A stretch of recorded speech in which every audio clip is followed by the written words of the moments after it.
Bonjour à toutes et à tous. On va être trois à faire cette petite présentation. Donc, je m'appelle Nicolas Dubu, je suis architecte, l'un des deux co-responsables, on va dire plutôt coordinateur du parcours de master à ECC, architecture, environnement et culture constructive. Et puis, qui vous présenteront la grande majeure partie du parcours, Marina Poli et Adèle Signoret, qui, vous le voyez, ne font pas partie de l'équipe pédagogique, mais qui sont actuellement étudiantes en deuxième année de master. Et vous comprendrez pourquoi je leur ai demandé et qu'elles ont accepté gentiment de faire cette présentation avec moi, parce que justement la relation entre l'équipe enseignante et puis les étudiants que l'on accueille dans ce parcours pendant 1 ou 2 années est extrêmement importante. Donc voilà, parmi les principaux intervenants que vous serez susceptibles de rencontrer si vous venez travailler avec nous, vous retrouverez évidemment des enseignants-chercheurs, une majorité d'architectes, un petit peu comme dans tous les parcours, mais pas uniquement des architectes, des enseignants qui sont issus de différentes disciplines, de l'urbanisme, de la géographie, de l'histoire et des disciplines plus techniques de l'ingénierie notamment. Vous verrez ces intervenants de manière assez différente, certains de façon continue selon les semestres, d'autres de manière plus ponctuelle, mais c'est ce qui est assez classique dans tous les parcours. Et puis évidemment, parmi tous les intervenants, il y a vous, les étudiants, puisqu'on n'est pas uniquement une équipe d'enseignantes qui distillons du savoir, mais on est véritablement dans une logique d'échange et de réflexion collective et partagée. Voilà pour l'introduction. On travaille sur les enjeux suivants qui sont finalement assez bien résumés dans l'appellation même du parcours, architecture, environnement et culture constructive, avec cette notion d'environnement qui est à prendre au sens très très large et notamment aussi évidemment sur le sens écologique du terme. Donc je pense comme tout le monde, on se pose des questions sur notre présent, sur l'avenir de la planète, sur les conséquences du réchauffement climatique.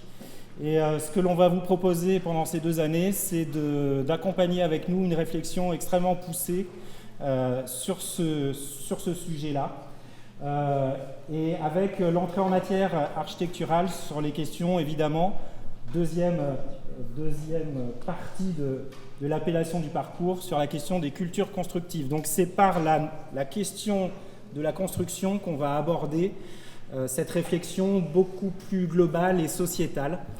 Alors, on va parler d'environnement, on va parler d'écologie, on va réfléchir dessus, on va positionner l'architecture sur ce sujet, mais on va aussi intégrer les notions sociales, donc on va réfléchir ensemble sur les questions de transition socio-écologique et pas uniquement les questions de transition écologique ou de transition énergétique.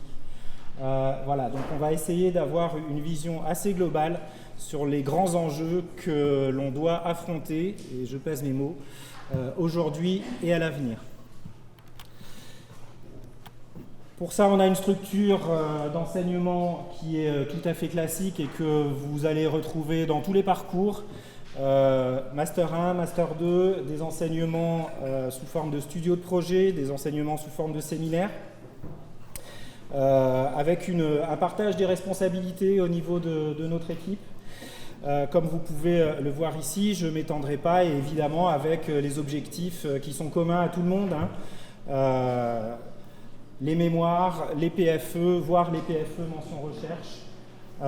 Et ce que l'on va voir ici, cette petite illustration, sans y passer beaucoup de temps, c'est peut-être une interaction un petit peu plus originale entre notamment les périodes liées à l'enseignement de type séminaire et l'enseignement de studio de projet, parce que vous allez le voir par la suite lorsque Adèle et Marina vont vous présenter les travaux qui qu'elles ont elles-mêmes pu développer ou que d'autres générations d'étudiants ont pu développer dans le parcours.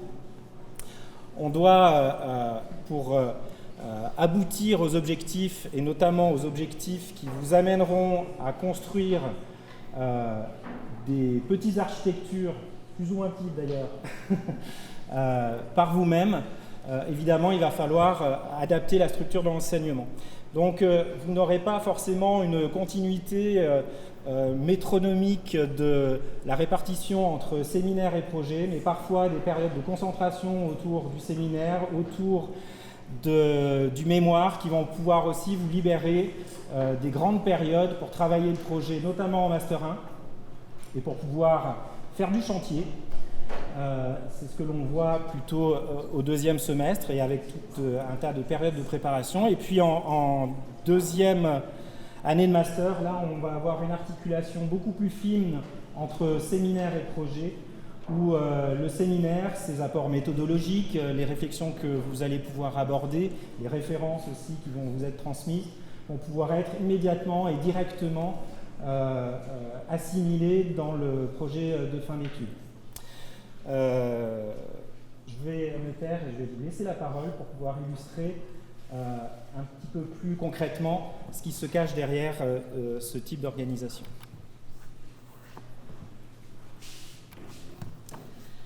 Merci. Alors, avec Adèle, on va rentrer plus précisément dans les 2 années, Master 1, Master 2. Je vais vous parler plus particulièrement du Master 1 et Adèle du Master 2.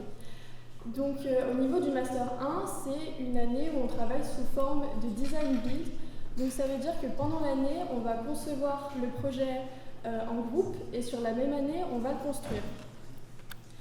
Donc, la démarche, c'est de se focaliser sur la question constructive, puisqu'on va passer du dessin, donc du trait, à la réalisation, et on va pouvoir voir toutes les étapes jusqu'au transport des matériaux, par exemple. Les projets qu'on va réaliser, ils sont ancrés physiquement dans les territoires, puisqu'ils n'ont pas vocation à être éphémères, et pour le coup, ils vont rester. Et finalement, durant cette année, vous allez forcément être amené à rencontrer et avoir des interactions très fortes avec des professionnels, que ce soit des bureaux d'études, des compagnons, des entreprises ou encore des acteurs territoriaux. Pour le Master 2, comme l'a très bien dit Nicolas, on va avoir un petit peu une prise de recul. C'est un moment de synthèse qui est toujours ancré dans un territoire, mais qui permet de vraiment lier tout ce qu'on a appris dans la première année avec les questions constructives, etc., à des logiques sociétales. Donc tous les ans, on a 3 sites au choix, avec des problématiques qui sont globalement connexes, avec souvent un site qui est plus urbain. Donc ici, c'est Cessiné-Barizé pour cette année, qui est en périphérie grenobloise. Mais globalement, ce qu'il faut se dire, c'est que peu importe le site dans lequel sur lequel vous allez travailler, il va y avoir un échange autour des problématiques au sein du master, parce qu'il y a vraiment une logique de travail de groupe et d'intercommunication. Les PFE aussi, chose à savoir, se font à plusieurs, par groupe de 2 ou 3. Donc voilà, on va vous présenter des exemples de travaux sur les 2 années.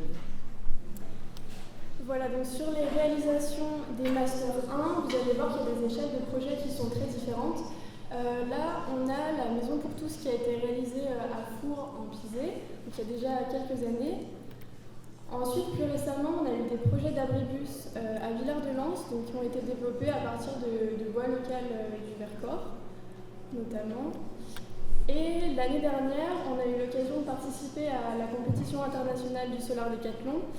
Le but, c'était de concevoir et de construire un habitat passif, et on l'a fait notamment avec des logiques de réemploi et de système low-tech. Donc là, on a des détails un peu plus spécifiques du projet, mais je voulais aussi rajouter qu'on n'a pas de visuel pour les Master 1 de cette année, mais ils sont actuellement en chantier. Ils développent d'ailleurs un projet de réhabilitation d'un refuge. Donc c'est la première année dans le master, et ça montre aussi que l'enseignement il évolue tout au long des années. Et qu'en fait il y a des approches qui sont très différentes, Et finalement, elles sont toutes sujettes à la même chose, c'est de faire évoluer votre appréhension de l'architecture par l'immersion dans le chantier, mais aussi beaucoup par le travail en groupe. Sur le temps du M2, on a des travaux qui se réalisent entre les 2 semestres, avec plus particulièrement un temps long. Enfin, il y a cette petite spécificité, c'est que l'analyse dure carrément un semestre. Donc on a pu avoir la chance de passer cette année 5 jours sur site, sachant qu'on y est retourné de nombreuses fois après. Mais c'était l'occasion comme l'a dit Marina, d'être en immersion dans les lieux, de marcher, de rencontrer des gens, des habitants et d'instruire le projet. Puisque ces 2 temps s'instruisent réciproquement, on va avoir dans la seconde partie de l'année un suivi de projet qui va être plutôt sur la forme de l'horizontalité d'une discussion et, comme on l'a dit, d'un échange partagé. En fait, c'est qu'est-ce que vous voulez apporter au projet et on discute autour de ça et c'est beaucoup moins un suivi directif. Rapidement, pour faire un petit point sur les compétences qu'on a acquis au travers de ce master et que vous pourrez acquérir aussi. Il y a des questions donc constructives, comment on passe aux détails d'architecture, mais pas que. Il y a également tout ce qui est de l'ordre du portage administratif, donc par exemple mettre en place un permis de construire ou faire un chiffrage, ce genre de choses. Et une intercommunication forte avec les acteurs territoriaux. Donc ici, vous pouvez voir une journée partenaire qu'on a eu l'occasion de faire l'année dernière pendant le Solar, ou une rencontre, une marche sur site avec un habitant. Donc on a ces logiques-là, et aussi avec les élus, il y a vraiment un dialogue qui se construit. Au niveau des apports théoriques, avec un peu de recul, on se rend compte qu'on n'en a pas énormément. On va en avoir forcément, on a eu des cours sur les matériaux, la construction en terre, la construction bois, béton. On a aussi eu des cours sur des notions liées à la thématique de master. Mais ce que je veux dire par là, c'est que la connaissance que vous allez acquérir dans ce master, elle ne vient pas forcément du format amphithéâtre, mais plus des échanges et des discussions que vous allez pouvoir avoir autant avec les enseignants qu'avec les étudiants du groupe, parce qu'on a souvent des profils très différents, donc c'est super enrichissant de se retrouver tous au sein de ce master. Et aussi, vous apprendrez énormément de toutes les personnes que vous allez rencontrer, que ce soit les entreprises, les gens que vous rencontrez sur les territoires. Donc voilà, c'est un bagage fait de multiples outils qui nous amènent vers des pratiques pro assez différentes.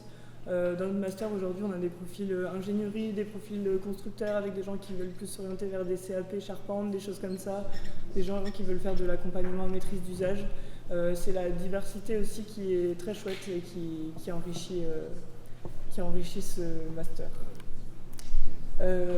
Donc pour conclure, c'est assez rapide, on vous invite à venir nous voir en salle si vous avez envie d'en savoir plus. On est en 288-289 et on soutient nos PFE les 12 et 13 juin si jamais il y en a qui sont intéressés pour venir nous voir. Et merci pour votre écoute.